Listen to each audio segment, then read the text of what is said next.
Bonjour à tous, bienvenue dans une nouvelle vidéo Booktube, c'est-à-dire une vidéo où je vais vous présenter et vous donner mon avis sur un livre.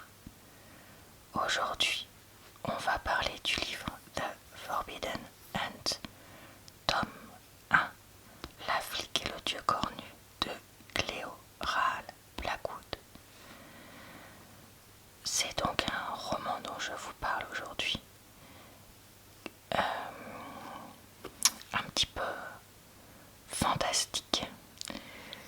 Si vous aimez ce genre de vidéo, sachez que j'en fais très souvent sur ma chaîne et que vous pourrez donc retrouver en barre d'informations, commentaires épinglés et dans le i en haut de l'écran le lien vers d'autres vidéos de ce type que j'ai faites.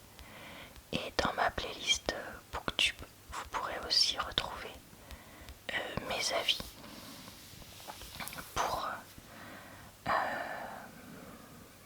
les livres que je vous ai présentés dernièrement. Voilà. Comme toujours dans ce type de vidéo avec moi, je vais commencer par vous lire le résumé, puis vous lire quelques pages du roman avant de vous donner mon avis dessus, vu que je trouve que ça permet de faire une présentation plus complète. J'avais un objectif, un seul, oublier cette nuit de sa main où ma famille a tenté de me sacrifier à un pseudo-dieu païen. J'ai tout fait pour l'atteindre, j'ai cherché l'action et le contrôle en m'enrôlant dans l'armée, l'excellence et l'adrénaline en intégrant la Delta Force. Même la mine sur laquelle j'ai marché ne m'a pas fait dévier de mon but. Devenu lieutenant de police à Denver, j'ai un job prenant comme je les aime, une vie rythmée par le travail. Et puis, il a fallu que je croise de nouveau ce regard vert, que j'apprenne que le dieu invoqué ce soir-là n'avait rien d'un imposteur, qu'il est immortel, hautement dangereux, et compte bien s'impliquer dans ma première enquête en solo. Lui et moi, on n'a rien en commun, sauf un cadavre. Résumé qui est pas mal, mais qui fait croire qu'il va y avoir beaucoup plus d'amour que ce qu'il y aura en vrai. Je préfère le dire de suite. Je ne sais pas si vous arriverez à le voir, mais le livre est imprimé en bleu. Et ben en fait, au début je pensais que ce serait une bonne idée, mais finalement j'ai détesté. Parce que lisant le livre le soir, avec les yeux fatigués et à la lumière de ma lampe de table de nuit, en fait ça fatigue les yeux parce qu'on force pour essayer d'arriver à lire. Donc finalement, pas une bonne idée selon moi. Avant-propos. Rosen. Je ne suis pas une héroïne, ni l'une de ces personnes que ce pays s'applique à couvrir de gloire à défaut d'argent. Les pensions de vétérans, ça coûte cher. Je ne suis pas non plus l'une de ces femmes fortes que l'on voit dans les films, ces films dont le scénario se charge du sale travail, avec plus ou moins de subtilité.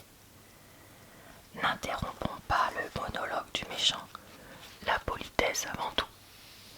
Ne tuons surtout pas nous-mêmes le méchant. Il aura reculé tout seul vers la falaise, justement quand il allait nous prendre en traître, alors qu'on avait noblement épargné sa vie. Ou, au pire du pire, et ça nous hantera pour toujours, soit au moins sur 15 secondes du film. On le tue en légitime défense, après avoir montré à quel point il était méchant et lui avoir laissé une seconde chance. Moi, je ne laisse pas de seconde chance.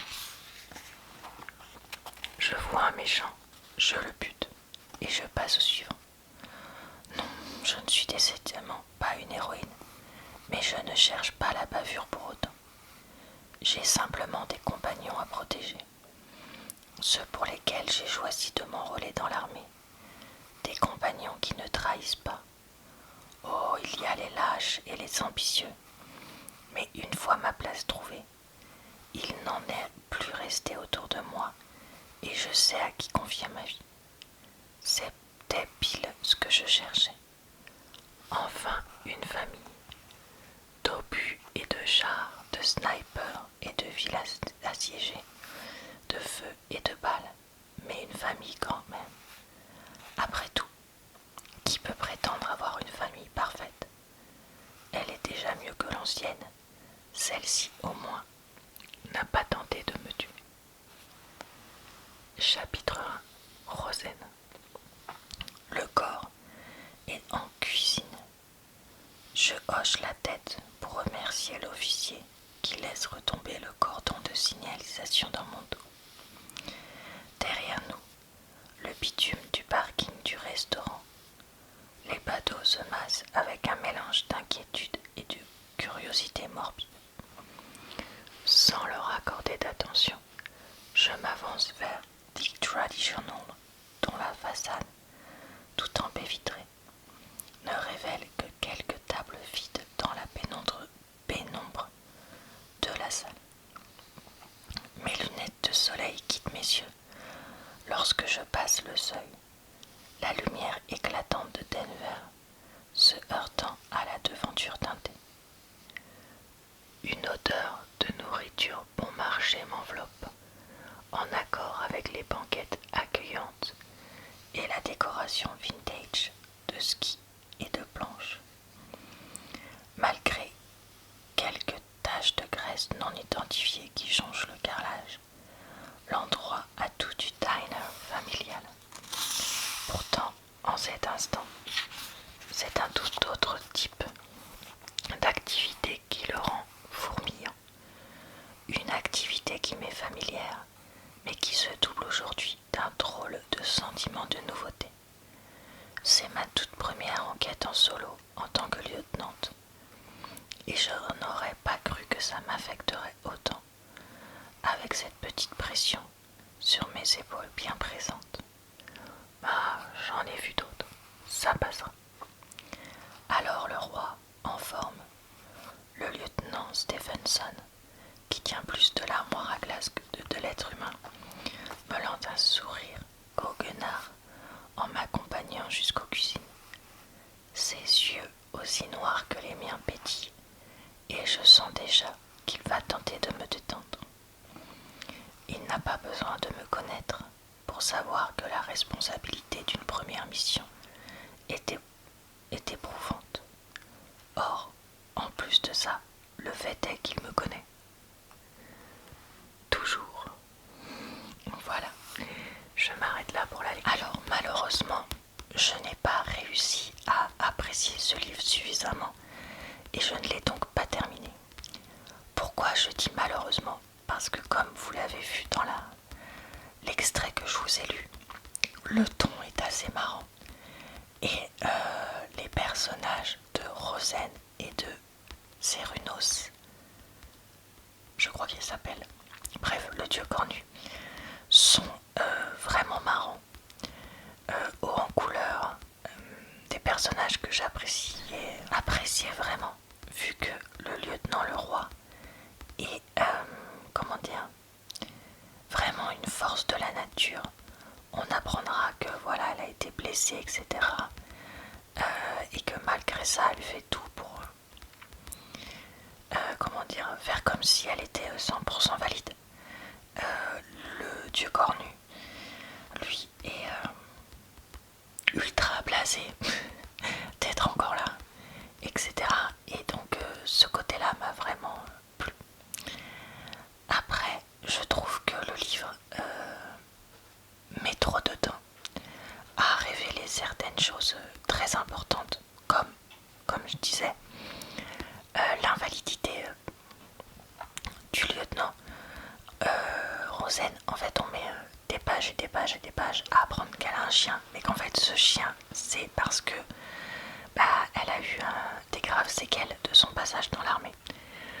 Je comprends pas bien l'intérêt de cacher ça aussi longtemps, entre guillemets, parce que ça ne fait que mettre de la confusion. Et pareil, le dieu cornu est dévoilé de façon trop lente et en fait très vite, que ce soit par le résumé ou la façon dont le livre est écrit, on se doute qu'il va y avoir un truc entre les deux, probablement un truc amoureux.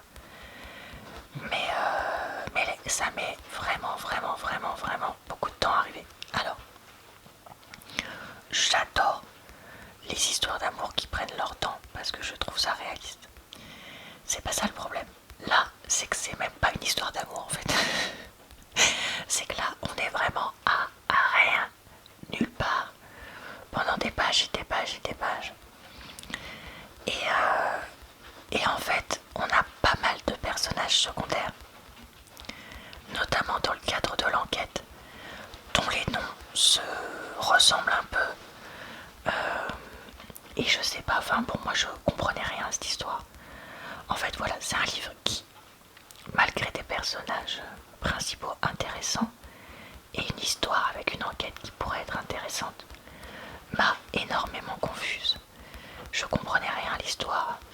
Les révélations étaient trop lentes. L'histoire d'amour que j'ai l'impression qu'il va arriver, alors peut-être après que c'est moi qui ai rêvé en croyant qu'il allait y avoir une histoire d'amour, je sais pas. Mais pareil, trop lent. Et vraiment au bout d'un moment en fait ça m'a gonflé. Plus le fait, comme je disais, que l'encre bleue fait que c'était difficile à lire et que j'étais obligée de plisser les yeux le soir dans mon lit. Entre je comprends rien, c'est écrit trop clair et tout ça. Bref, j'ai préféré m'arrêter. Voilà, tout simplement. Mais je voulais quand même vous en parler parce que je pense que c'est un livre qui pourra plaire à un certain nombre d'entre vous ou qui pourra vraiment trouver son public. Donc je voulais quand même l'évoquer, tout simplement. Voilà, et bien écoutez, j'espère que cette petite vidéo booktube vous a plu. Je vous retrouve très bientôt pour de nouveaux avis de livres sur ma chaîne. Je vous souhaite donc une bonne soirée, une bonne nuit ou une bonne journée. Sachez que vous pouvez aussi me retrouver tous les jours, soit sur cette chaîne, soit sur ma chaîne secondaire, pour des nouvelles vidéos. Je vous dis donc à très bientôt dans une prochaine vidéo.